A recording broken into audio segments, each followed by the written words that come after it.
नमस्ते और typical monk पर वापस स्वागत है। आज हम नर्वस सिस्टम को समझेंगे।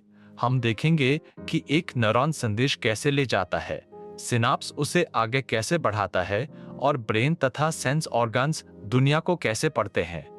और इसे हम नीट के अंदाज में ड्रिल भी करेंगे। एक बार में एक बात। आज का रास्ता ये रहा, 5 पड़ाव। पहला, न्यूरॉन, उसके हिस्से और उसका काम। दूसरा, रेस्टिंग और एक्शन पोटेंशियल यानी नर्व इम्पल्स। तीसरा, सिनेप्स और वो संदेश को आगे कैसे पहुंचाता है। चौथा, सेंट्रल नर्वस सिस्टम और रिफ्लेक्स आर्क। और पांचवा, आंख, कान और नीट ड्रिल्स। सबसे पहले न्यूरॉन, जो नर्वस सिस्टम की स्ट्रक्चरल यूनिट है। डेंड्राइट्स इम्पल्स को सेल बॉडी की तरफ लाते हैं और सेल बॉडी में न्यूक्लियस तथा निसल्स ग्रैन्यूल्स होते हैं। एक्शन इम्पल्स को दूर अपने सिरे तक यानी सिनाप्टिक नॉब्स तक ले जाता है। एक मायलिन शीथ जो श्वान सेल्स बनाती है, कई फाइबर्स को ढकती है और बीच के अंतराल नोड्स ऑफ रनवियर कहलाते हैं। और आकार के हिसाब से 3 प्रकार होते हैं, सेरिब्रम में मल्टीपोलर, रेक्ना में बाइपोलर और एम्ब्रियो में यूनिपोलर। अब न्यूरॉन संदेश आखिर ले कैसे जाता है। आराम की हालत में एक्सोप्लाज्म में पोटासियम ज्यादा और सोडियम कम होता है, जबकि बाहर उल्टा। तो मेम्ब्रेन पोलराइज्ड रहती है, बाहर धनात्मक, अंदर ऋणात्मक। यही रेस्टिंग पोटेंशियल है। सोडियम पोटासियम पंप इस क्वेरियन को बनाए रखता है।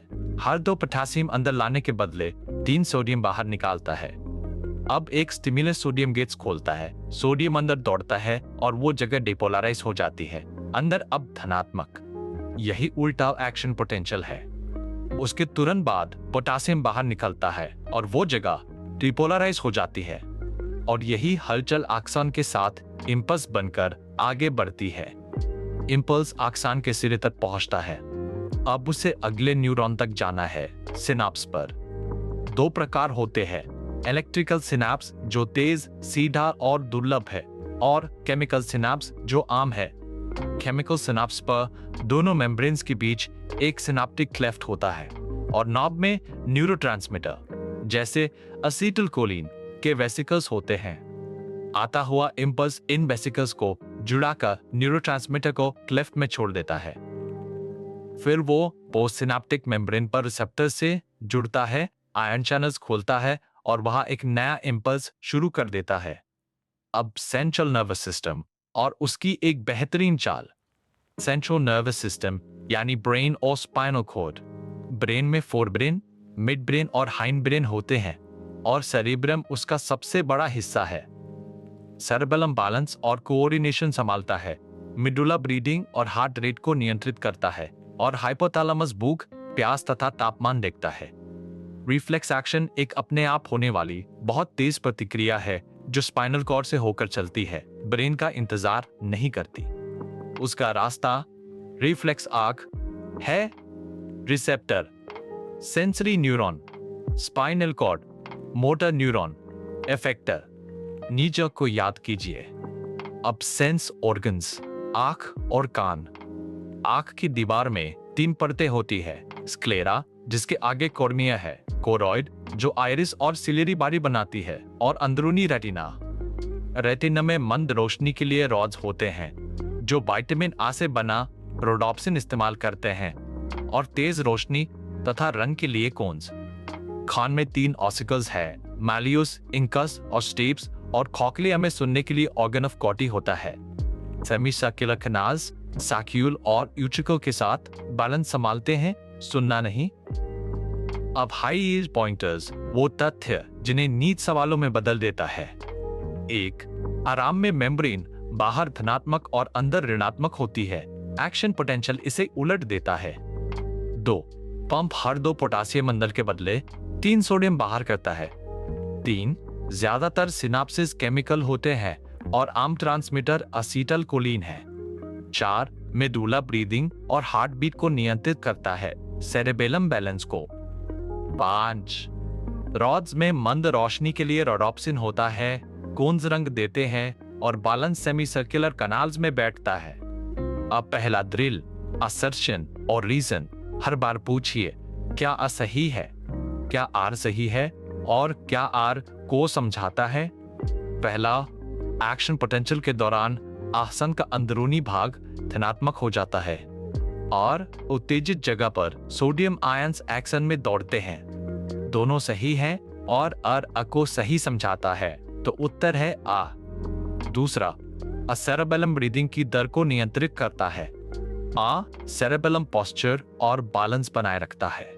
यहाँ अ गलत है पर अर सही है, तो उत्तर है डी। तीसरा, मंद रोशनी में देखने के लिए रॉड्स जिम्मेदार हैं और रॉड्स में रोडोप्सिन नाम का पिगमेंट होता है। दोनों सही है और आर अ को समझाता है, तो उत्तर है आ। अब दूसरा ड्रिल, मैच द कॉलम, सही जोड़ी बनाइए। सेरेबेलम, बैलेंस और कोऑर्डिनेशन। मेडुला ऑब्लोंगाटा, ब्रीदिंग और हार्ट रेट। कोक्लिया, सुनना यानी ऑर्गन ऑफ कोरी। और रोडोप्सिन, रॉड्स, मंद रोशनी में देखने के लिए। अब तीसरा ड्रिल, इनमें से कितने कथन सही है, एक एक करके जांचिए। पहला, एक्शन पोटेंशियल रेस्टिंग मेम्ब्रेन की पोलैरिटी का उल्टाव है, यह सही है। दूसरा, मंद रोशनी में देखने के लिए कौन से फोटोरिसेप्टर्स हैं, यह गलत है, यह काम रॉड्स का है। तीसरा, रिफ्लेक्स आंख स्पाइनल कॉर्ड से होकर गुजरता है, ब्रेन से नहीं, यह सही है। तो सही कथन दो, यानी पहला और तीसरा। अब उन गलतियों को साफ करते हैं जिनमें स्टूडेंट्स फंसते हैं। भ्रम, डेंड्राइट्स इंपल्स को सेल बॉडी से दूर ले जाते हैं। सच, डेंड्राइट्स उसे सेल बॉडी की तरफ लाते हैं, आक्सान उसे दूर ले जाता है। भ्रम, सेमी सर्कुलर कनाल सुनने के लिए है। सच, रिबैलेंस के लिए है, सुनने का काम कॉक्लिया करता है। अब खुद को परखिए, हर सवाल का जवाब उसके खुलने से पहले दीजिए। पहले जवाब दीजिए, इसी से मजबूत नीट रिकॉल बनता है। सवाल 1, डिपोलराइजेशन के दौरान कौन सा आयन अंदर दौड़ता है? जवाब, सोडियम। सवाल 2, सिनाप्स पर आम न्यूरोट्रांसमीटर असीटलकोलिन। सवाल 3, ब्रीदिंग को कौन सा ब्रेन का हिस्सा नियंत्रित करता है? Medulla oblongata. सवाल 4, रॉड्स में पिगमेंट रोडोप्सिन। सवाल 5, बैलेंस के लिए कान का कौन सा हिस्सा? Semi circular canals. चलिए सब कुछ एक सांस में समेटते हैं। न्यूरॉन डेंड्रीज अंदर लाते हैं, एक्सॉन बाहर ले जाता है और माइलिन इंपल्स को तेज करता है। रेस्टिंग मेम्ब्रेन पोलराइज्ड रहती है, सोडियम का अंदर आना एक्शन पोटेंशियल बनाता है। सिनैप्स एक न्यूरोट्रांसमीटर की मदद से संदेश आगे बढ़ाता है। सेरेबेलम बैलेंस के लिए, मेडुलर ब्रीदिंग के लिए और रिफ्लेक्स आर्क स्पाइनल कॉर्ड से होकर चलता है। ऑड्स मंद रोशनी के लिए, कोन्स रंग के लिए कॉक्लिया सुनता है और सेमीसर्कुलर कनाल्स बैलेंस रखते हैं। अगली क्लास में केमिकल कोऑर्डिनेशन यानी एंडोक्रिन ग्लैंड्स और उनके हार्मोन्स, वहां मिलते हैं। आपने अभी नर्वस सिस्टम को जोड़ लिया, एक अकेले न्यूरॉन से लेकर पूरे ब्रेन तक। गर्व कीजिए, एक बार में एक बात, शांत मन के साथ, और आप नीट जरूर क्रैक करेंगे। यह टिपिकल मंक है, हर क्लास हमेशा मुफ्त।